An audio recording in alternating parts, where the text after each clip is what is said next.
বাঞ্ছাপুর উপজেলা বিএনপির অসহ সম্পাদক আলমগীর ভাই ওনার উত্তরাঞ্চলের নেতৃবৃন্দদেরকে সাথে নিয়ে আজকের অনুষ্ঠানের প্রধান অতিথি মাননীয় প্রতিমন্ত্রী জনাব জুনায়দ আব্দুল রহিম সাকিব ভাইকে পুষ্পস্তবক অর্পণের মাধ্যমে গ্রহণ করে নিচ্ছেন।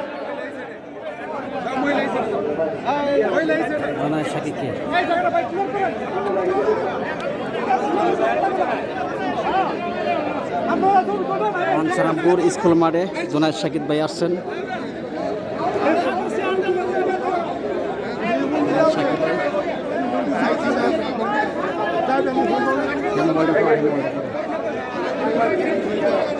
ভালো করে চালু করুন।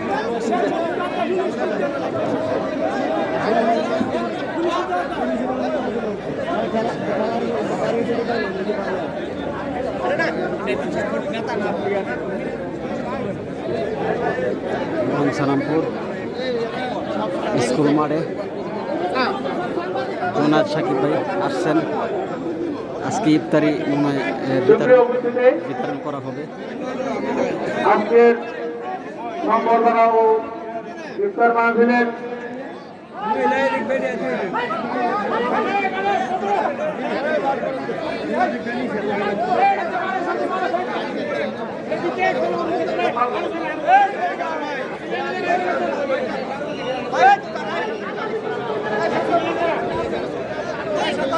আজকের ইফতার ও সংবর্ধনা অনুষ্ঠানে স্বাগত বক্তব্য নিয়ে আসার জন্য আমি সবাই অনুরোধ করছি।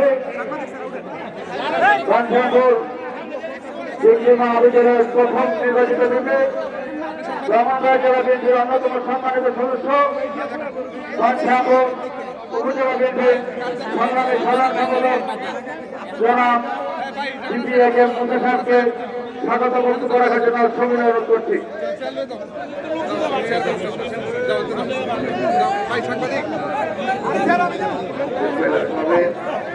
আজকে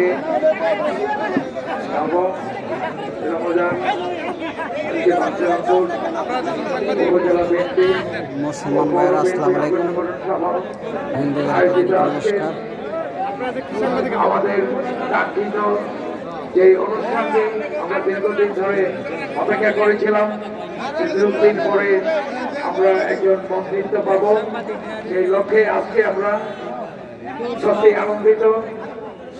আমরা ইতিমধ্যে আপনারা মাঠে ময়দানে যে কষ্ট করেছেন, এই কষ্টের ফসল আজকে আপনারা ভোগ করবেন ইনশাল্লাহ।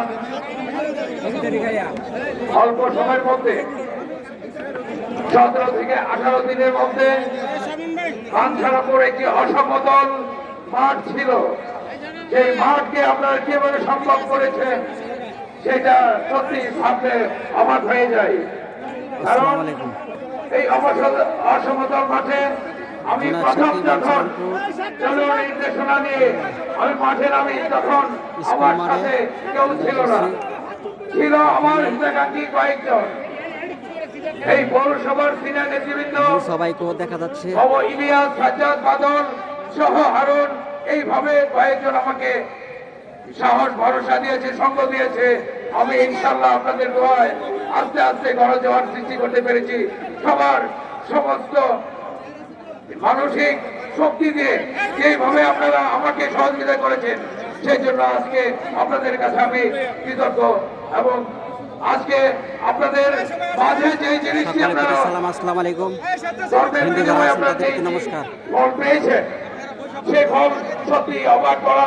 17 দিনের মধ্যে বাংলাদেশে কোনো ইতিহাস নেই।